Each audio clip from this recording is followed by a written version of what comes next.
రీతా సబర్వాల్ ఒక respectful position లో ఉండి ఒక ఐఏఎస్ స్థాయిలో ఉండి మాకు రిజర్వేషన్లు ఉండకూడదు అవసరమా అన్న కాడ మాట్లాడారు.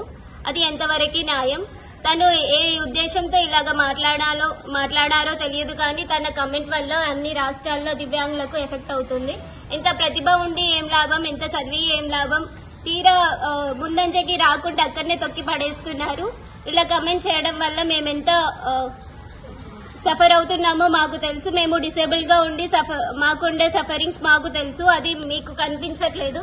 మేము ఇలా సఫర్ అవుతూ కూడా మా మానసికంగా మేము ఎప్పటికప్పుడు ఎదుగుతూ ముందుకు రావాలని, మా గోల్స్ ని మేము రీచ్ అవ్వాలని, ఒక స్థాయిలో ఉండాలని, మమ్మల్ని అందరూ గుర్తించాలని మేము కష్టపడుతూ ఉంటే మమ్మల్ని అంత దూరం తీసుకురాకుండా ముందు ఇక్కడే అసలు రిజర్వేషన్లు కాదు, ఏ గవర్నమెంట్ జాబ్ కి ఎలిజిబిలిటీ లేకుండా అసలే ముందుకు రాకుండా చేస్తున్నారు.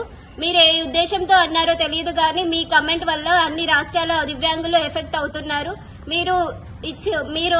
మీకు ఉన్న ఉద్దేశం ఏంటో తెలియదు, కానీ ఇది ఒక చట్టం అయితే మాకు ఎవరు మమ్మల్ని గుర్తించకుండా అవుతుంది. చట్టాలు అనేవి ఊరికే రాలేదు. మీరు ఏ ఉద్దేశంతో అన్నారో దాన్ని మళ్ళీ ఒకసారి రివ్యూ చేసుకొని అన్నిటినీ కన్సిడర్ చేసుకొని మీరు అన్నది కరెక్టో కాదో మీరే నిర్ణయం తీసుకోండి.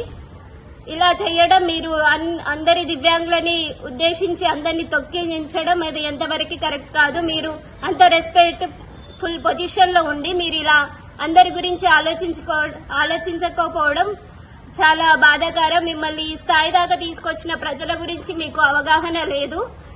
ఎవరు ఎలాగ బాధపడుతున్నారో అన్న ఉద్దేశమే లేదు. మీకు ఇష్టం వచ్చినట్టుగా ఒక పొజిషన్ లో ఉండి ఇలా చెప్పడం అసలే కరెక్ట్ కాదు. కాబట్టి మీరు అన్నది మీరు రివ్యూ చేసుకొని ఏ విషయంగా ఇలాగ అన్నారో, ఎందుకు అన్నారో మీరే ఆలోచించుకోండి. మీకే కరెక్ట్ గా ఆలోచిస్తే మా బాధలు మీకు అర్థమవుతాయి. మీకు అనిపించిందల్లా వేదిక మీదుగా ఇలా అనకూడదు. మీరు అనేది మీరు రివ్యూ చేసుకుంటే మీకై మీరు వచ్చి మాకు క్షమాపణ చెప్తారు. మీకు ఆలోచన రావాలని మేము కోరుకుంటూ మా గురించి ఆలోచించండి.